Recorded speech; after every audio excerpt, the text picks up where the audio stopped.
Ready. Welcome, everyone, to the Haunted Laboratory. I am Mad Scientist Dawn here at the Geo Centre, and this is my assistant, Gergor. Hello. Together today, we're going to see several science experiments. We're going to make a horrible growing monster, see various colors of magical seeming claims, and even 2 experiments you can do at home. But first, 2! Not 1, but 2 experiments. Yes. We're very excited. First thing, we must grow our horrible monster. Grow our monster? Yes, this seemingly empty pile of sand has some of the ingredients needed to grow a great black creature from beyond. We just need to add a few more ingredients.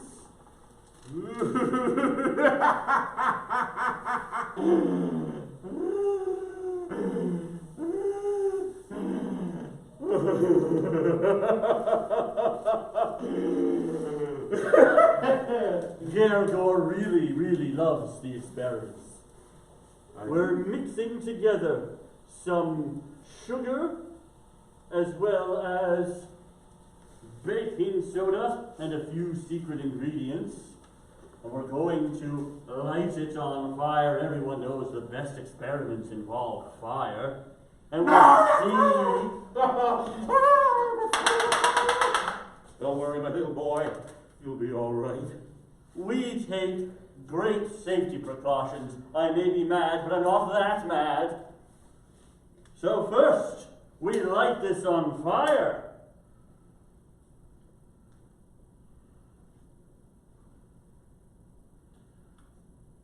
And it will begin to grow a horrible black creature. It takes a bit of time, so we're starting that first. Keep an eye on it as we do the other experiments. That's not the only thing we can do with fire. You might think salt could never light on fire, but with the right ingredients, it sure can. These are different kinds of salt, and I'm putting a little bit of something flammable on, and we will see what will happen when we light it on fire. What color is fire normally, Gergor? Yellow? Good work, we've taught you well. Thank you, Master. As a reward, I will allow you to light these on fire. Hold on, my friend. I certainly will, as long as he doesn't bite me again.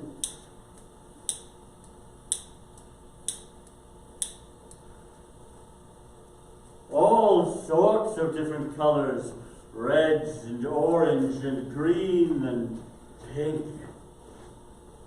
Without the lights, you can see them even better. Oh! Fire! No, don't be afraid. You'll be okay. Which one is your favorite color, Gergor? I like the orange one, but then I got to remind me of my brains. And our next experiment you can try at home. Here is your friend Grant. All right. Okay. We're going to make our very own homemade lava lamp. All you need is just 1 kitchen cup that you can see through. In the bottom, just a little bit of tap water, and fill as much as you would like with just cooking oil. Oil will sit on top of water, it doesn't weigh the same, and so if you put something made of water in the oil, it will sink to the bottom. Food coloring is made of oil, of water, and if you put a few drops, it begins to sink down, ever so slowly. Well, just like a lava lamp has blobs of wax, the blobs sink to the bottom. But how do we get them to move? How, Master? Well, we take Alka-Seltzer or any sort of tablet that will dissolve in water and fizz, fizz, fizz. And it will fizz the water up, making all sorts of gases that stick to those blobs, and they begin to move like a lava lamp. You ready, Gergor? We are ready, Master! Down it sinks, and it begins to dissolve in the water at the bottom. And eventually the bubbles will start to rise. A little more water. Oh, they're rising Master, now. they're starting to rise! Excellent. Your very own lava lamp. I always wanted one as a kid. Oh, Master, the snake is growing. Oh, the great beast is growing from the sand. Excellent, excellent. Ooh. And our final experiment. Are you ready, Gergor? Oh, goodness, look at it go. It's getting prettier, Master.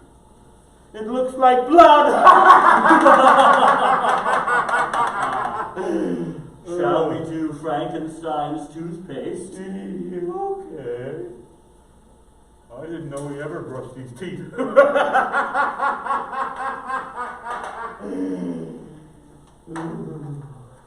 Frankenstein's toothpaste is something that you can do at home. All you need are a few simple ingredients. You take some vessel. We have these little flasks, but you could use a cup or a bowl or a skull if you have one. And you mix together some food coloring and household hydrogen peroxide. And it makes a nice green goo, what we have. And then you take some warm water and some common dry yeast, just like making bread. Together, when you move them together, they will create all sorts of gases like oxygen, which will bubble up if we add just a good squirt of dish soap, which also makes good bubbles. Then the reaction will create a great torrent of Frankenstein. And remember, parents, too, put something underneath because we don't want you to make a mess. Yeah, right. Are we ready? I guess so.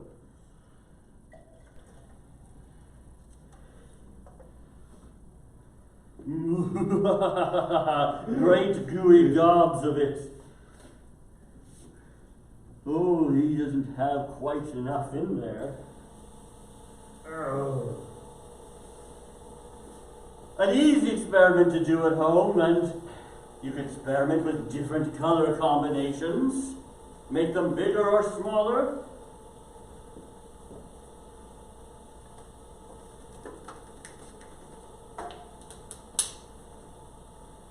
Let's see how much we can get into our skull here.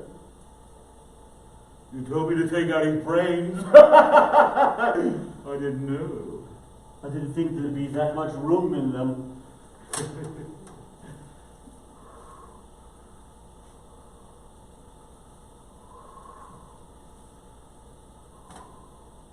Well, you have seen all of our experiments. Look at this great beast we've grown. The bloody lava lamp. All the different colored fire. And Frankenstein's horrible toothpaste. Smells awful. How does he even use it? Ooh. Thank you for coming. And I hope you stick around for the story time coming next.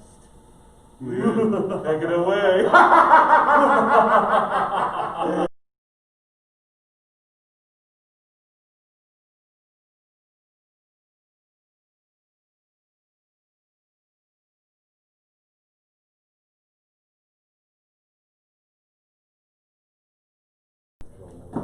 Good morning, ghosts and ghouls, and welcome to our spellbinding story time.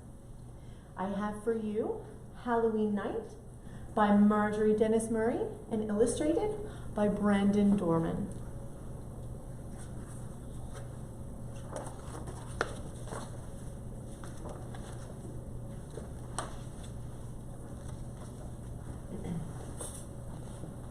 "'Twas Halloween night, and all through the house every creature was stirring, including the mouse.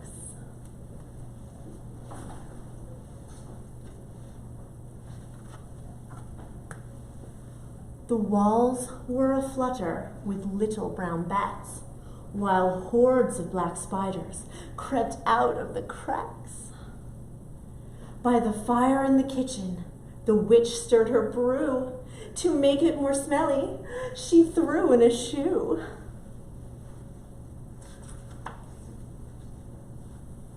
Stiff-legged zombies awoke from the dead as moth-eaten mummies arose from their beds.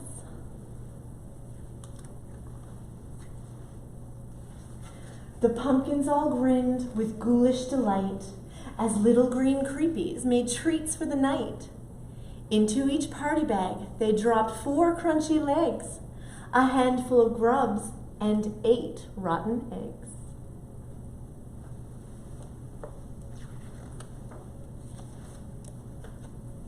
The ghost in the parlor played softly off-key as a bevy of banshees served moldy green tea. Ogre and Olaf set up the buffet with freshly pickled bugs and soup of the day. When up on the gable the ravens appeared, ready to cry when the tricksters drew near. Then just as the moon shed light on the path, the witch and her ravens heard somebody laugh, and like tiny moths drawn into the flame, the tricksters appeared at the end of the lane.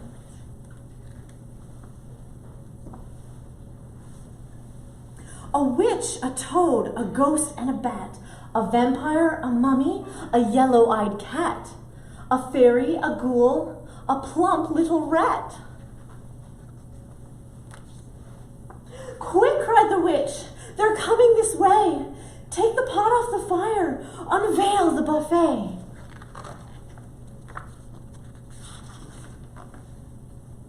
Then laughing and giggling, the children all came, their feet treading lightly over the lane, and silly and giddy and looking for sweets, all shouting together, "Trick or treat!"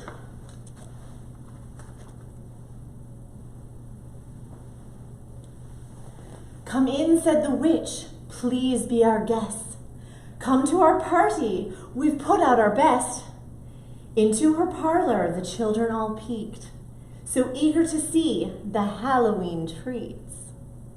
But what they saw on that shadowy night made each little trickster shiver with fright.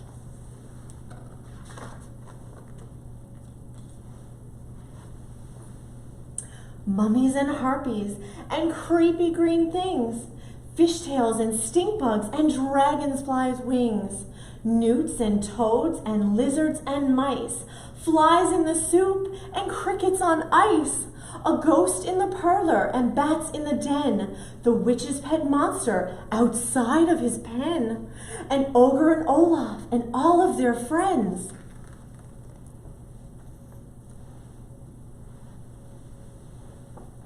From the 10 little tricksters came 10 little shrieks, and away they all down the cobblestone street, dropping their bags and spilling their treats. Eek! Ah! Yow! Yikes! So Ogre and Olaf and all of the rest enjoyed Halloween night without any guests.